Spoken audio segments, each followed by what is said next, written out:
Hi friends, gram to global channel में आपका हार्दिक स्वागत है। आप 2-3 दिन से रूमर सुन रहे हो कि डोनाल्ड ट्रम्प डेट। ये ट्विटर पे भी बहुत ट्रेंडिंग किया है सब्जेक्ट, और दुनिया भर के जो मीडिया है, इंडिया के या फिर यूएस के, उन्होंने भी इस रूमर्स को स्थान दिया है। और अंत में जो वाशिंगटन का जो प्रेसिडेंट हाउस है, वहाँ से क्लेरिफिकेशन भी उनको देना पड़ा है कि डोनाल्ड ट्रंप स्वस्थ है। एक्चुअल में क्या है कि ये रूमर्स इसलिए फैलाता है क्योंकि डोनाल्ड ट्रंप की एक पिक वायरल हो रही थी जिस पर इनके क्या है कि हाथ की जो स्किन है उस पर कोई ना कोई सिम्टम दिख रहे थे, तो उनको लगा कि ये कोई ना कोई भयंकर बीमारी है जो एक स्किन डिजीज है।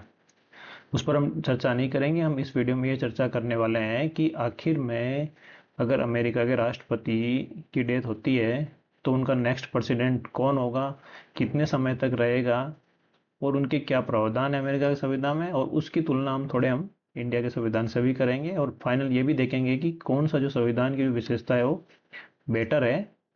और उसके बाद हम थोड़ा नेक्स्ट वीडियो के बारे में भी आपको मैं ब्रीफ करूंगा। तो हम सीधा स्टार्ट करते हैं। हम पहले बात करते हैं अमेरिका के, अगर राष्ट्रपति की डेथ होती है तो उनका नेक्स्ट प्रेसिडेंट कौन होगा, उसके क्या प्रावधान है। तो फ्रेंड्स, अमेरिका में ये प्रावधान है कि अगर अमेरिका के राष्ट्रपति की डेथ होती है तो अमेरिका का जो उपराष्ट्रपति है वो स्वतः राष्ट्रपति बन जाता है। ये अमेरिका के वर्तमान व्यवस्था है। तो ये काफ़ी लंबा चौड़ा इसका ये रहा है प्रोसेस, ये डेवलप होने में।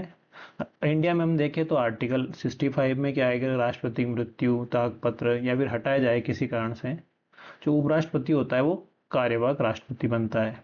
ये बात आप जानते ही होंगे। यानी अधिकतम 6 महीने तक इंडिया में वो रह सकता है। लेकिन अमेरिका में ऐसा नहीं है। अमेरिका में वो पूरा कार्यकाल करता है जितना कि वो राष्ट्रपति का कार्यकाल बचा होता है। तो फ्रेंड्स, ये दोनों इंडिया और अमेरिका में ये मेन डिफरेंस है। अब हम बात करते हैं कि जो इनके उपराष्ट्रपति की जो व्यवस्था है राष्ट्रपति बनने की, उसका विकास कैसे हुआ। तो ये जो अभी वर्तमान में जो प्रावधान है, ये अमेरिका के 25वें संविधान संशोधन 1967 में लाया गया था कि वे राष्ट्रपति की मृत्यु, इस्तीफा और पद से हटाए जाने पर उपराष्ट्रपति स्वतः राष्ट्रपति बन जाएगा। इनमें एक प्रावधान और है, वो है इनका कार्यवाहक प्रावधान। यानी अगर राष्ट्रपति कोई बीमार है, अगर सर्विस नहीं दे पा रहा है, तो इनके भी कार्यवाहक राष्ट्रपति के प्रावधान है, संविधान में भी है। और अपने और इनमें ये जो कार्यवाहक है, ये थोड़ी सिमिलरिटी है, बाकी मेन डिफरेंस है। इस परंपरा का विकास कैसे हुआ फ्रेंड्स। तो इसे ये जो व्यवस्था है उनके उपराष्ट्रपति की, राष्ट्रपति बनने की परमानेंट, ये इसकी शुरुआत होती है जो जॉन टाइलर परंपरा के नाम से जानते हैं, 1841 में। उस समय होता है कि जो राष्ट्रपति विलियम हेनरी थे उनकी मृत्यु हो जाती है, जो 90 नंबर के राष्ट्रपति थे इनकी। उसके बाद इनके जो उपराष्ट्रपति थे वो जॉन टाइलर थे, वो स्वयं को राष्ट्रपति घोषित कर देते हैं। और स्वयं को राष्ट्रपति सिर्फ एक्टिंग प्रेसिडेंट नहीं घोषित करके ये अपने आप को पूर्ण राष्ट्रपति घोषित कर देते हैं। तो इनकी जो डेमोक्रेसी है उस समय बड़ा विवाद होता है।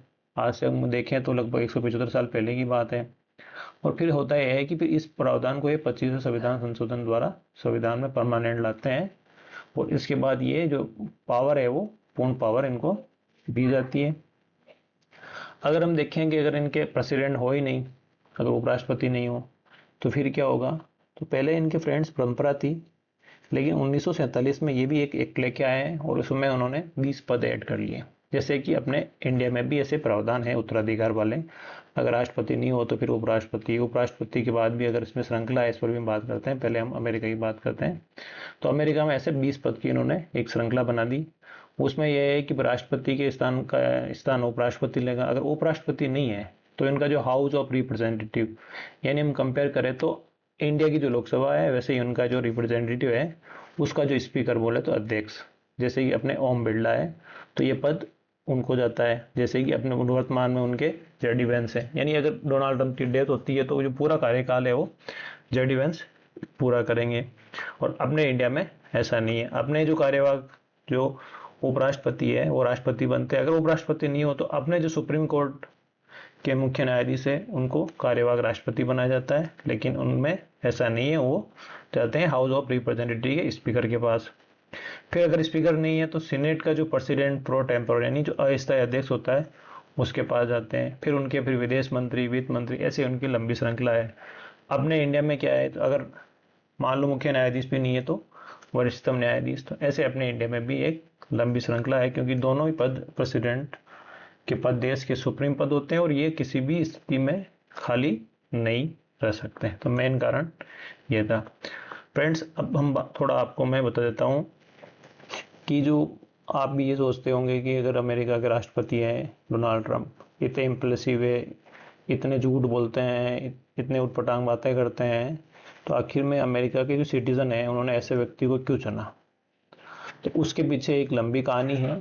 उनकी क्या मजबूरी है, उनके डेमोक्रेटिक सिस्टम की क्या कमियां हैं जो अब उजागर हो रही है, और पहले जो क्या मजबूत पक्ष था, उस पर हम नेक्स्ट वीडियो में डिस्कस करेंगे। तो आप तब तक, अगर ये वीडियो आपको अच्छा लगा हो तो चैनल को सब्सक्राइब करें, लाइक करें और बेल आइकन ज़रूर दबाएं। मैं आपको